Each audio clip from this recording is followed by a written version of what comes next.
Shri Gurubhyo Namaha. Children, now we are going to see Nationalism in India, Unit 4. The sense of collective belonging.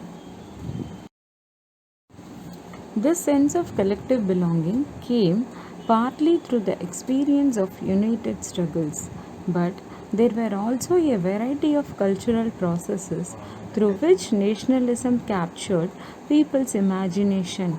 History and fiction, folklore and songs, popular prints and symbols all played a part in the making of nationalism. In the 20th century, with the growth of nationalism, India came to be visually associated with the image of Bharat Mata, first created by Bankim Chandra Chattopadhyay. Bankim then wrote Vande Mataram as a hymn to the motherland. Later, it was included in his novel Anand Mat and widely sung during the Swadeshi movement in Bengal. Moved by the Swadeshi movement, Abhindranath Tagore painted this famous image of Bharat Mata, in which Bharat Mata is portrayed as a ascetic figure, calm, composed, divine, and spiritual. In subsequent years, the image of Bharat Mata acquired many different forms as it circulated in popular prints and was painted by a different artist.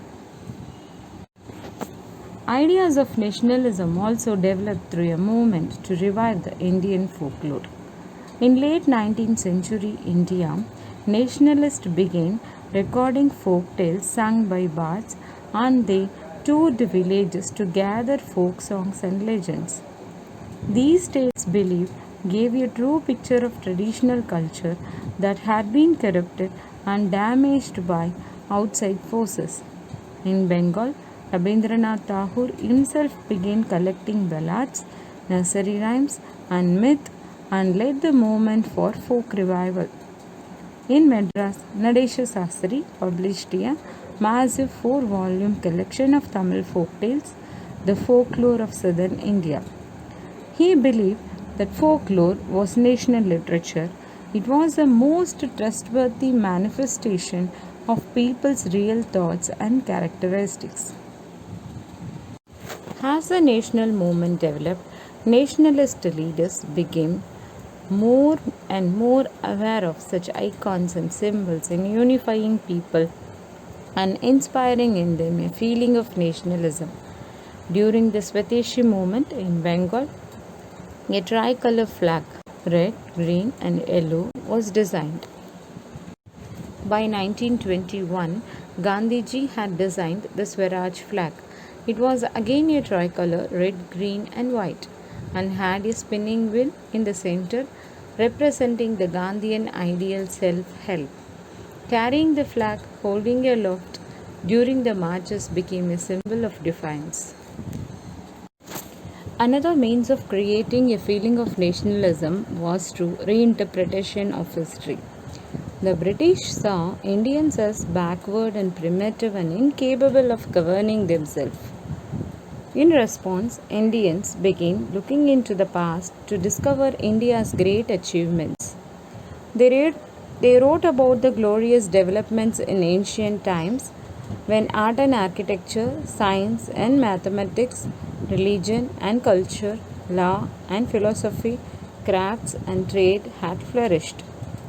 These nationalist histories urged the readers to take pride in India's great achievements in the past and struggle to change the miserable conditions of life under the British rule.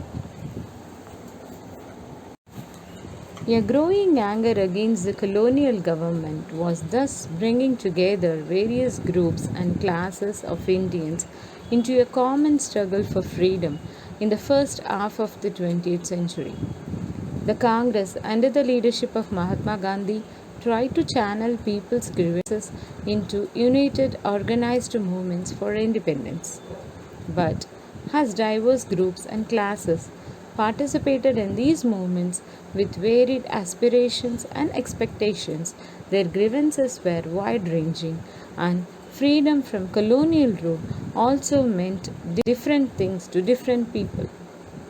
The Congress continuously attempted to resolve the differences, and ensure that the demands of one group did not alienate another. This is why the unity within the movement often break down. The high points of Congress activity and national unity were followed by phases of disunity and inner conflict between the groups.